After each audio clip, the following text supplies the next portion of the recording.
Well, good morning. We are going to get started today with our event. Today is Psych Central, the ins and outs of social work and mental health. We have three great panelists with us today from around Northeast Iowa. We're very excited. But before we get started, I just want to do something a little fun. This is going to be our first time we're going to try something a little fun on one of our panels. We had our panelists share with us today what some of their favorite Halloween costumes were, what they dressed up for.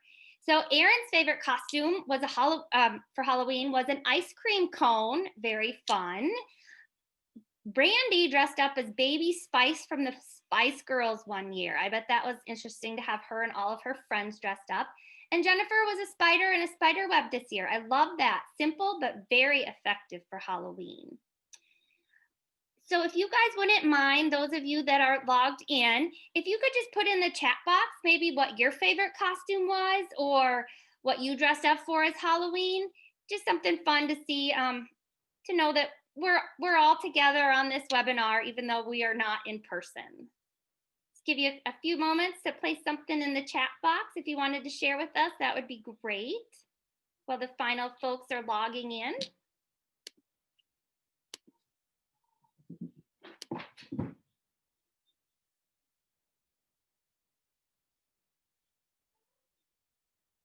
Oh, we got some very fun ones. Ooh, Chucky's wife. That's a little scary. Kind of like that. We have a sheet ghost, a broken doll, and a messed up porcelain doll. Oh, that's freaky too. Mario and Luigi. They were M&Ms. Wow, we're getting a lot of fun responses here. Characters in Clue. We had one that was dressed up as Miss Piggy one year. I love that. Jane Fonda. These are all good, very creative Halloween costumes, definitely. Well, without further ado, I'm going to stop sharing my screen, and I'm actually going to turn it over to Holly O'Brien, and she is going to start this event. Welcome, everyone. As Stephanie said, my name is Holly O'Brien, and I am a success coach at NICC. I primarily work with New Hampton and Turkey Valley students, but thank you guys for joining us today for this wonderful event. I'm just going to kind of go through how the order is on my screen and ask you guys some questions. The first couple questions I'll probably ask each of you just to kind of introduce yourself, a little bit about your educational background and where you got today. So Erin, you are first on my screen if you would like to start. Good morning. Thank you for having me. I'm excited to be here. I am currently a therapist at Northeast Iowa Behavioral Health in Decorah. I've been there for about 2 years now. A little bit about my background is I first knew that I wanted to go into social work when I was a senior in high school. So I was really excited about the thought of going into social work, being able to help people and have that be something I got paid for. And so I looked into social work programs for my undergraduate and ended up getting my bachelor's degree in social work at Northwestern College in Orange City, Iowa. And then I spent some time doing bachelor's level social work before I decided to go back and get my master's in social work so that I could do counseling. So about 3 years later, I entered the Master's in Social Work program at Smith College out in Massachusetts. Graduated in August 2018, and now I'm here. Wow, wonderful. Thank you for sharing. Jennifer, if you want to introduce yourself and give your educational background too, please. Well, good morning, everybody. Happy to be here. What first interested me in the career was I've always been interested in helping services in the human service field.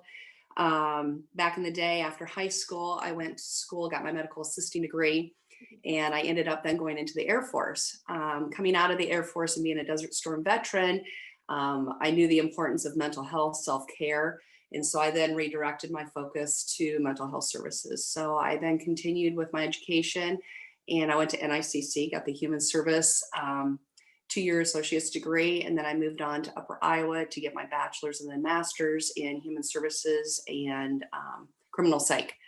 So over the course of the years, I've done in-home DHS contracted services. I did juvenile court probation services for Delaware County for a number of years, about 12 years. And I've been with Families Inc. doing mental health services, and I'm the Northeast Iowa coordinator for about 11 years now. Wonderful. And last but not least, Randy. Hi, I'm Randi Burns, and I'm currently the counselor at Northeast Iowa Community College on the Calmar campus. I began my interest in counseling, or just the mental health field in general, probably around my senior year of high school. And I went to UNI for a bachelor's in psychology, and then stayed there to finish my master's program in mental health counseling. After graduating, I ended up going to work for a community agency doing outpatient mental health, and I've been at NICC now for about 7 years. So that's kind of my pathway, I guess. Wonderful. Well, thank you guys. So we are very fortunate. We had lots of students submit some questions to us. And one of them that we found interesting was, what was one class in high school or college that you thought, I'm never going to use this, but in fact, you are using it? So Erin, we'll start with you on that. That's a really good question. I feel like the way I want to answer this might not directly answer that question, but I'm just always encouraging people to study a foreign language. I know that, in high school, Spanish oftentimes is optional, and I just really encourage people to start learning another language from an early age. When I was getting my undergraduate degree, I double majored in social work and Spanish. I knew that it was going to be really useful to know Spanish going into a helping career, and it has really paid off. I was doing social work in California for a few years, and there was a large Spanish-speaking population where I was working. And I was pretty much the only social worker on staff who knew how to speak any Spanish. And so it was really helpful for me to have that skill. And so that's something that I would really encourage all of you to keep going with, or to start, is taking Spanish, or any foreign language that's offered.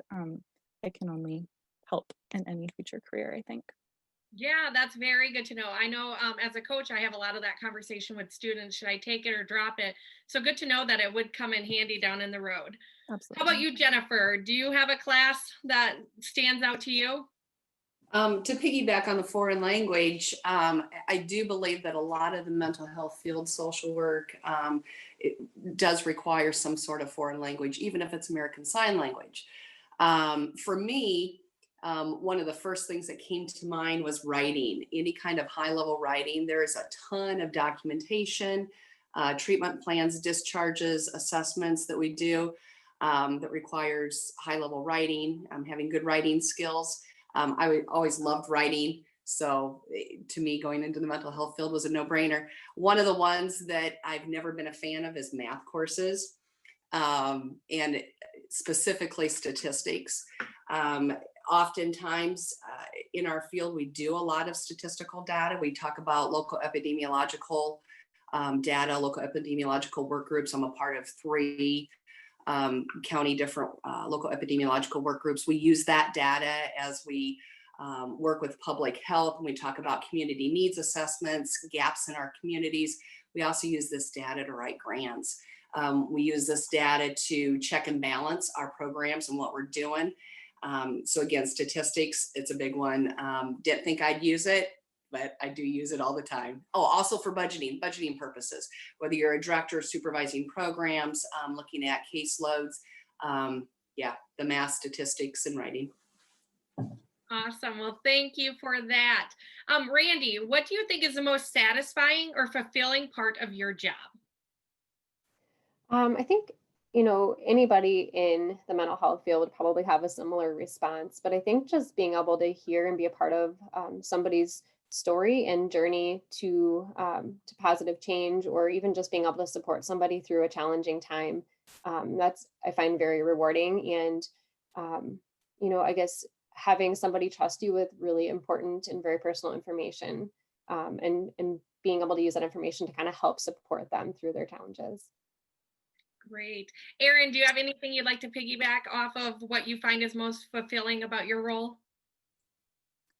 I would really just, echo what Randy said. I think that's something that is really, so satisfying and fulfilling, is just to see people helping themselves, and to be a part of that journey with somebody. I'm always so honored when people allow me to be a part of that journey and to share their stories with me.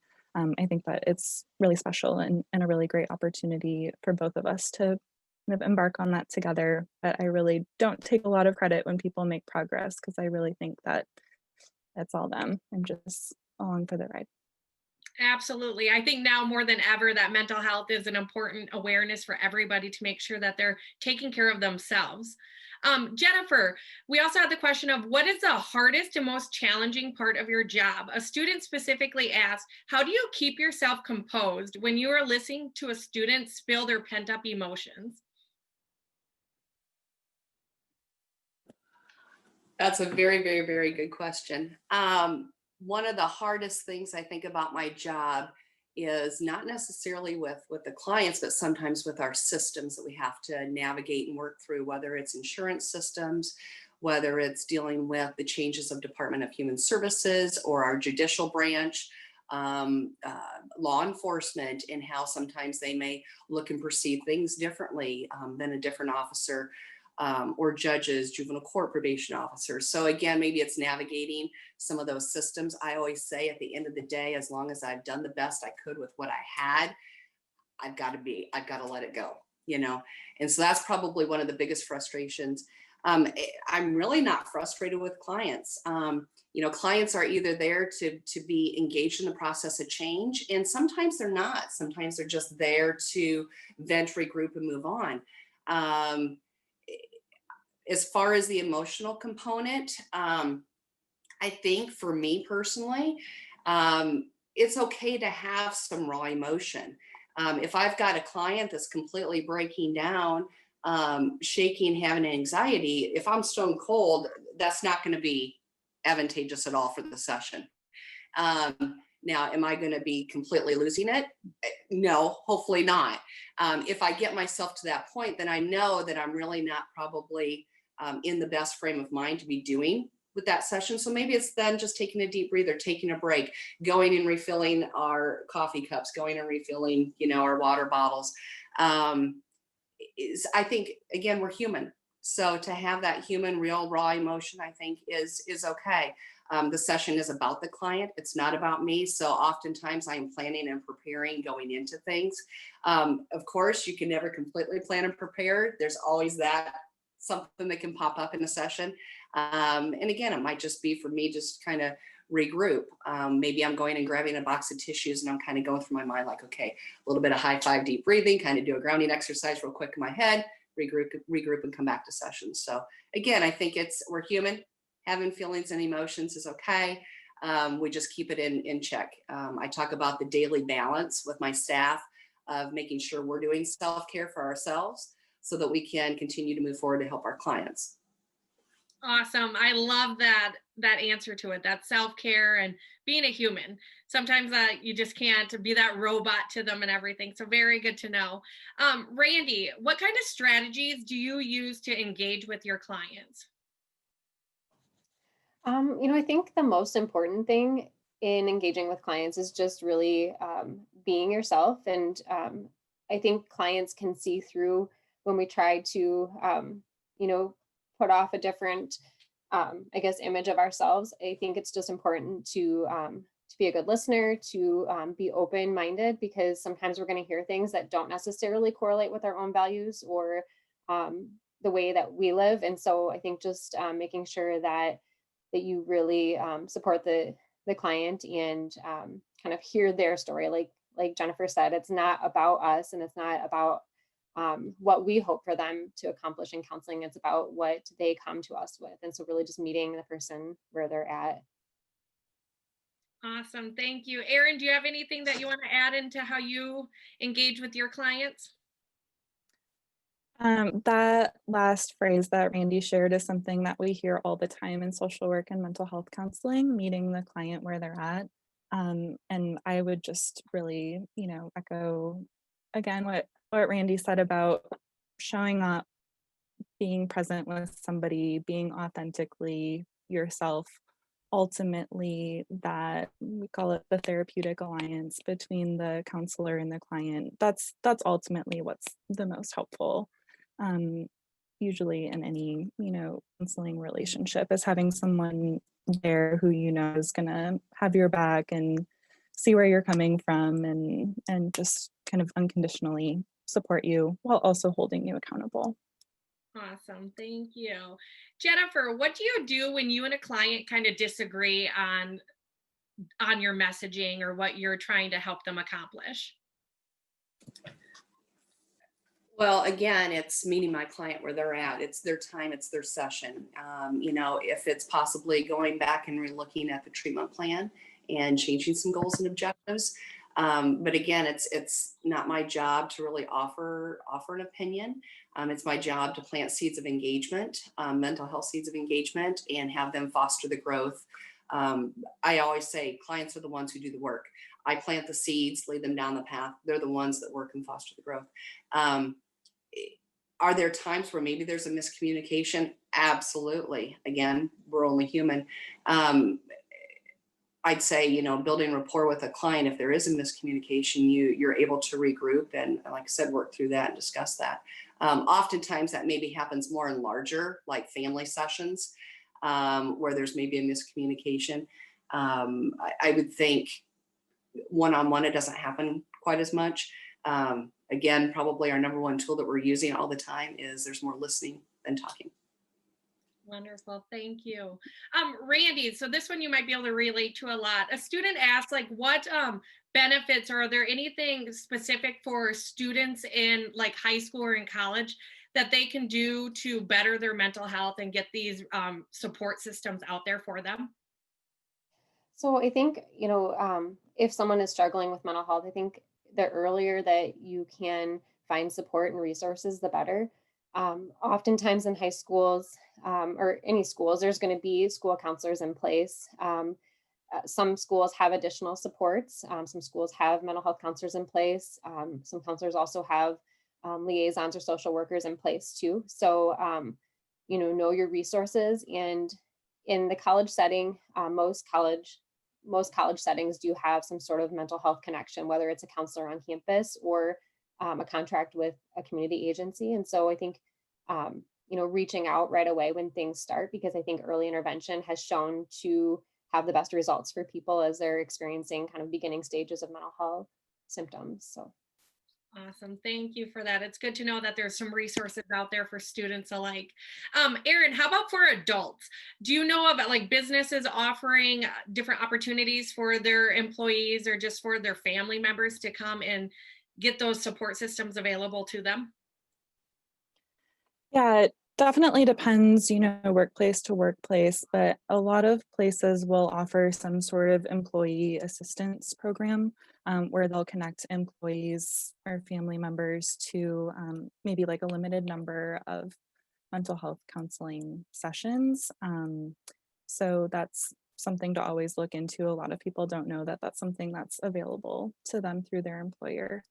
I would also add that I think it's important for people to know that it's something that they can also pursue on their own, like through Northeast Iowa Behavioral Health right now. We have some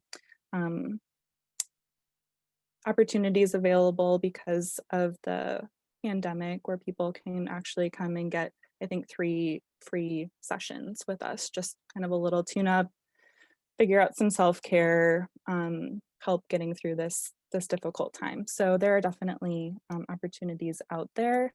I think sometimes the hardest part is making the call or starting to navigate that system. And then once you're in it, it's a lot easier. Absolutely. Definitely with the pandemic that we're in, I'm sure that those resources available to everyone out there is coming in handy more than ever. Jennifer, we have some students who are kind of teetering on like the mental health psychology field or the healthcare field. Can you explain how you think maybe those two fields can tie together? Well, that's a good question. Definitely both of them are in the helping service field. And I guess I'm kind of a good example of, when I first got out, I was, drawn more towards medical assisting and going that route. And as I was moving through the courses and as I graduated, I'm like, I just wasn't that happy with it. I've always been a plain girl. I was a military brat, so there was a lot of military in my family. So going into the Air Force then was a good fit. As far as navigating whether they're wanting to go the medical, physical health approach or brain health, mental health field, probably getting gen eds and dipping into some of those electives that would offer a little of both, that would maybe transfer over, might be a good direction for them. Again, both great professions, definitely needed professions in our communities. Yeah. Awesome, thank you. Great answer on that.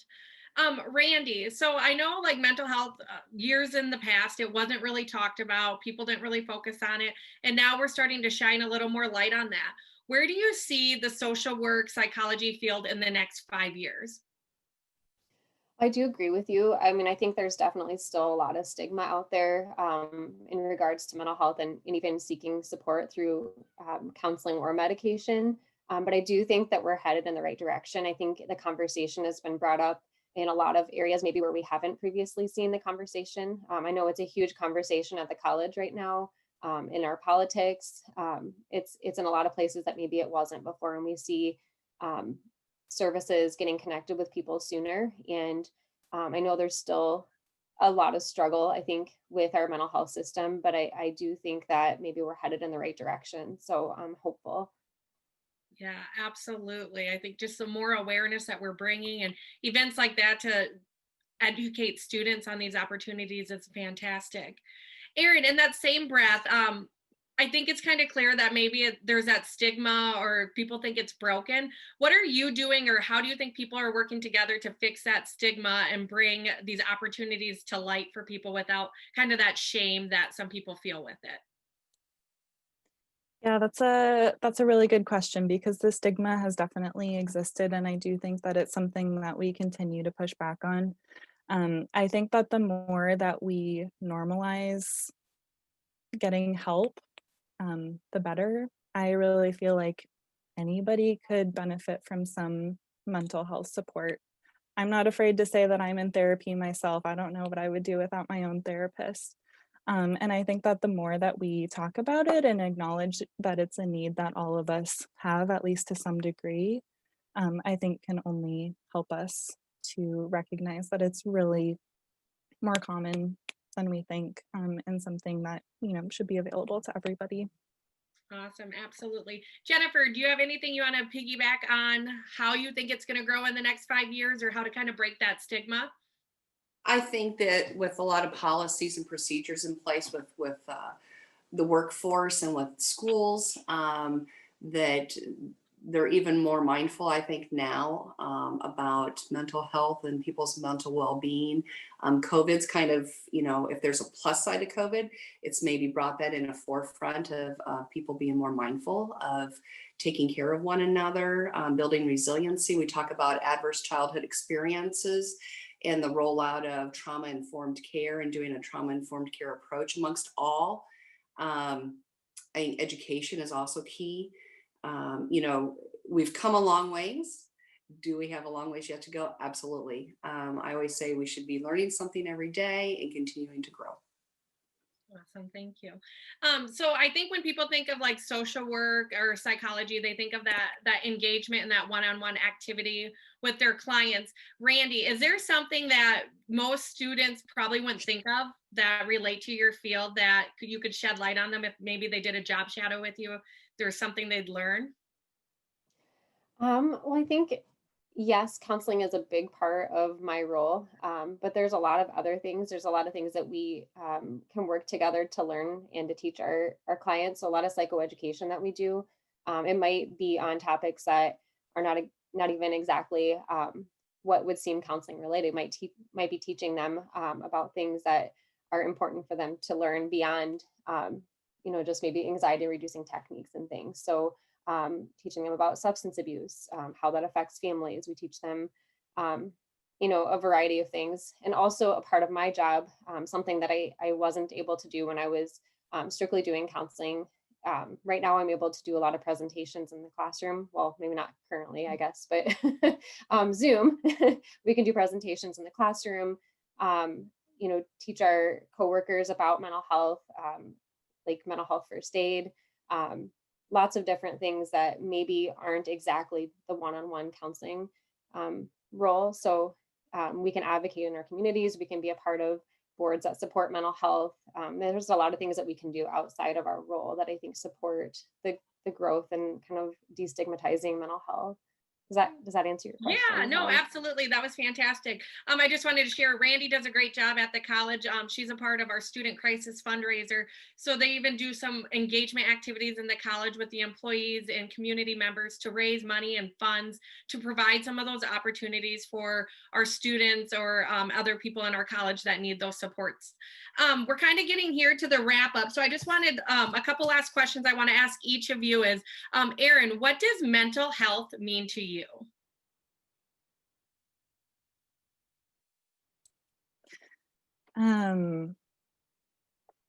Well, we all have mental health, and I think that there are a lot of I think it means a lot. Yeah, I think that if we kind of compare it to physical health, when we have a broken bone or something feels like it's just off, really we're more likely to go to a doctor and get it checked out. And I think that mental health in the same way is something that it really takes intentionality to take care of for yourself, to notice if it would be helpful to talk to somebody and get some support in the same way you would if it was a physical issue. Oh, great answer. I've never really kind of tied that together. I like that a lot. How about you, Jennifer? What does mental health mean to you?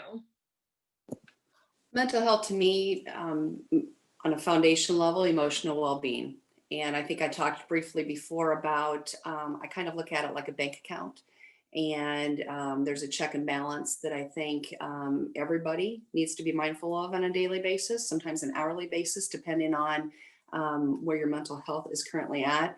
And so it's, fostering, putting things in your account that's going to help take care of you, whether you're building your supports, whether you're doing positive coping, whether you're choosing to not engage in substance abuse, but engage in playing piano again.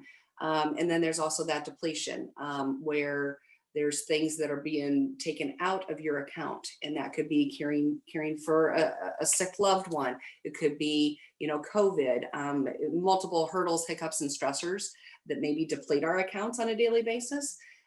So again, I think it's just being mindful of emotional well-being, is mental health.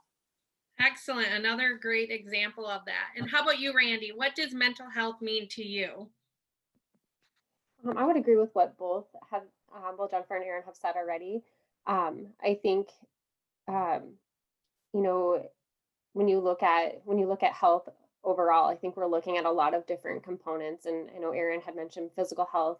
There's a lot of areas of our health that I think are important to focus on. And if we are missing one area, it's probably going to affect us in another area. And so I think I like the bank account example and kind of the checks and balances where we can kind of take inventory almost every day where we're at and what areas need to be addressed.